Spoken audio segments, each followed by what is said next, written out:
Votre matinale se poursuit sur la Sen TV, la première télé urbaine du Sénégal. Rebonjour à vous tous, c'est parti pour le journal. Drame au quartier Ndiolofène de Saint-Louis. Un homme d'une vingtaine d'années s'est pendu sur un arbre dans la cour de l'établissement. Le drame donc est survenu hier vers 15h. Au moment où une forte pluie s'abattait sur la ville, et ce sont des jeunes filles qui ont découvert le corps sans vie de cet homme, dont l'identité reste toujours inconnue, et le corps a ainsi été évacué à l'hôpital par les sapeurs-pompiers. Une enquête a été ouverte pour élucider l'affaire. Hier dimanche, de fortes pluies se sont abattues sur Dakar, les allées du marché de Colobane submergées, ce qui d'ailleurs a ralenti les activités des commerçants qui peinent toujours à avoir des clients. Selon les riverains, les égouts n'ont pas été curés, ce qui est à l'origine de la stagnation des eaux. Ils interpellent ainsi les autorités municipales à procéder à l'opération pour que les eaux pluviales puissent passer. C'est un reportage signé Ndaïkhadi Diouf et Babacar Soumaré. Les pluies qui se sont abattues sur la capitale ont causé d'énormes désagréments aux commerçants du marché Colobane. En cette journée, ces derniers peinent à voir des clients, ce qui constitue un manque à gagner. Le commerce ne marche pas. Quand il pleut, les clients ne viennent pas. C'est toujours comme ça. Les allées de cette marché sont remplies d'eau de pluie car les canalisations n'ont pas été débouchées. Ces commerçants s'en désolent.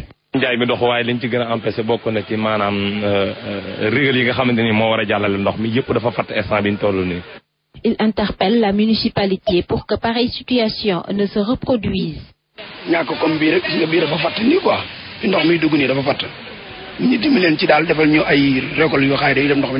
C'est là où l'eau doit passer, mais c'est bouché maintenant. Et c'est pourquoi ça stagne. Il nous faut des égouts. On interpelle le maire Ousmane Doy pour le curage des canalisations.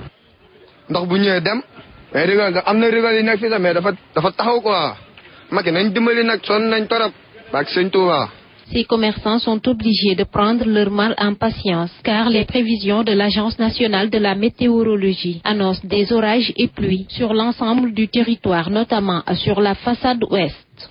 Ndaïkhadi Diouf également, les pluies ont fait des dégâts. 3 effondrements et une dizaine de maisons sinistrées ont été enregistrées. Et l'adjoint au maire de Grand Yoff soutient que le pire a été évité car beaucoup d'efforts ont été consentis pour limiter les dégâts. D'ailleurs, le maire de Dakar qui était donc venu au chevet des populations, a déboursé une somme pour l'achat plutôt des motopompes. Le maire, l'adjoint au maire Mamadou Mbaye est ici avec Alassane Baldé. Tenu de la puissance du flux d'eau, n'a pas pu de manière efficace procéder à l'évacuation immédiate. Donc il y a une stagnation de l'eau et ça a créé les désagréments que vous avez constatés. Il y a des maisons qui ont été complètement inondées et la commune a tout fait enrayer le plus rapidement possible ces désagréments et replacer les populations dans des conditions de vie acceptables. La commune s'est présentée, a rencontré les populations, les a rassurées depuis le matin. Le maire est sur place. A fait le tour de la commune pour avoir le point de la situation. Le maire Khalifa Sall vient de passer.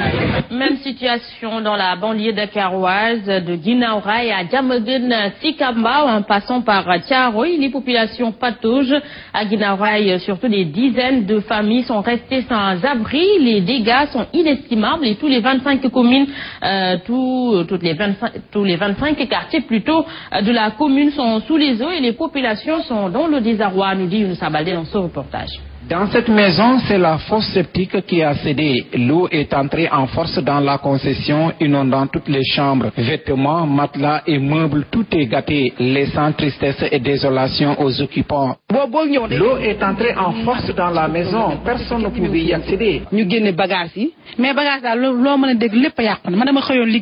L'eau a également percé le mur de la maison mitoyenne, créant là aussi des désagréments incalculables. Ici, la question que l'on se pose est de savoir où est-ce que l'on va passer la nuit. Guinaw Rail Sud, quartier Mbaye Diaw, la pluie a créé beaucoup de mal. Les maisons sont inondées, les rues et les ruelles sont pleines d'eau, les populations pataugent. La désolation est la chose la mieux partagée. Depuis ce matin, nous évacuons les eaux, là nous sommes dans la détresse.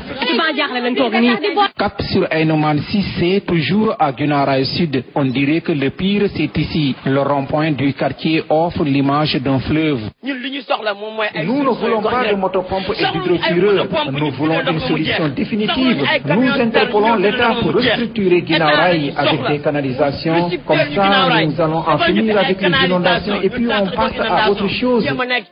Selon le maire Abdoulaye Diop qui a effectué une tournée dans la commune, les 25 quartiers sont dans les eaux. Les populations souffrent et en appellent à l'aide des autorités. Merci à Younoussa Baldé. À présent, cap sur le sud du pays où la Chambre des métiers de Kolda s'inscrit dans une dynamique de relever le niveau de qualification des artisans du Fouladou. Ainsi, 30 mécaniciens sont appelés à subir une formation sur les techniques de diagnostic en automobile avec l'appui d'une ONG belge. Il s'agit donc de permettre aux artisans du Fouladou d'être au diapason des nouvelles technologies de l'information et de la communication. Et cette session qui entre dans le cadre d'une série de formations au profit des artisans du Fouladou a été lancée ce week-end par le gouverneur de Kolda en présence du directeur de l'ONFP et du directeur de l'artisanat. C'est un compte rendu signé par Prédjalibad. Ils sont une trentaine de mécaniciens de la région de Kolda à être formés par la Chambre des métiers. Ici à Kolda, nous avons des problèmes dans l'automobile. C'est pourquoi quand nous avons constaté que pour certains problèmes en automobile, nous allons jusqu'à Dakar, on a décidé de faire ces formations. Toutefois, l'ONFP qui accompagne la Chambre des métiers dans ce programme justifie la formation. De vous, des réparateurs de premier plan sur les automobiles qui sont de type nouveau, bourrés d'électronique. Réparer un véhicule aujourd'hui veut dire connaître l'électronique. Si on ne connaît pas l'électronique, si on ne sait pas utiliser les instruments y afférents, on ne peut pas intervenir dans les nouveaux véhicules.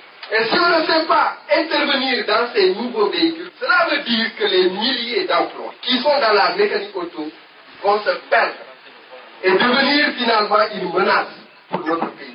Aujourd'hui, le secteur de l'artisanat est devenu incontournable pour le développement de notre pays. L'État du Sénégal entend mettre en œuvre des actions concrètes, principalement dans le domaine de la formation, pour l'innovation du niveau de qualification professionnelle des hommes et des femmes de métier. Les pays comme le Sénégal ne pourront jamais se développer sans le développement de l'artisanat. Rappelez que dans ce programme de formation des mécaniciens en auto, la Chambre des métiers est accompagnée par un partenaire belge. Il s'agit d'Exchange qui a mis à la disposition des mécaniciens un expert en automobile.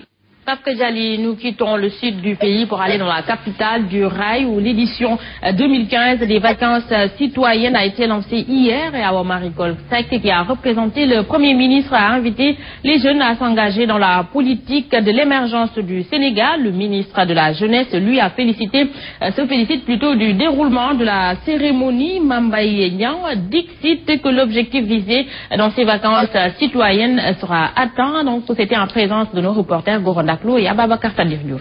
Plein succès pour toutes les actions salutaires que vous allez entreprendre et déclare officiellement lancée l'édition 2015 du programme Jeunesse citoyenne pour l'émergence. C'est ainsi que les vacances citoyennes ont démarré dans la capitale du rail, où le ministre de la Santé et de l'Action sociale, représentant du Premier ministre, exhorte un engagement total aux jeunes pour pousser le Sénégal vers l'émergence. Du haut de cette tribune, j'engage les jeunes du Sénégal et ceux de la diaspora à s'approprier le thème de ce programme Vacances 2015. Le ministre de la Jeunesse magnifie le déroulement de la cérémonie de lancement des vacances citoyennes. Mambaye Niang estime que le but de cette campagne sera à temps. Ces vacances citoyennes vont être centrées exclusivement sur les principes républicains et les valeurs de la citoyenneté.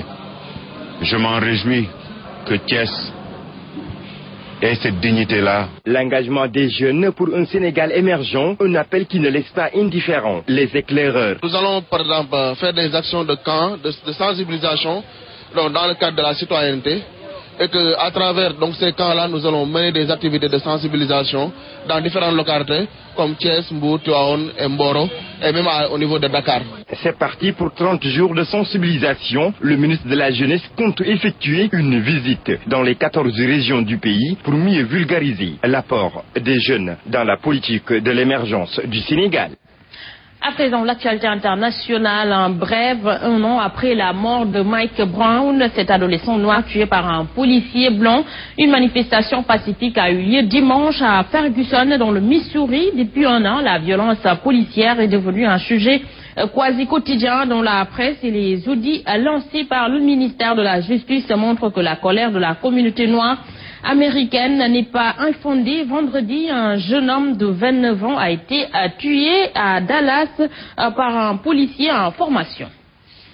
Ce sont des élections que les Haïtiens attendaient depuis 4 ans. Ce dimanche, donc 9 août, les Haïtiens doivent élire leurs députés et les 2 tiers des sénateurs. Dès le début de la journée, des manquements se sont fait sentir dans l'organisation. La majorité des bureaux de vote ont ouvert avec un retard de plusieurs heures et des incidents ont provoqué la fermeture de quelques bureaux de vote dans la capitale.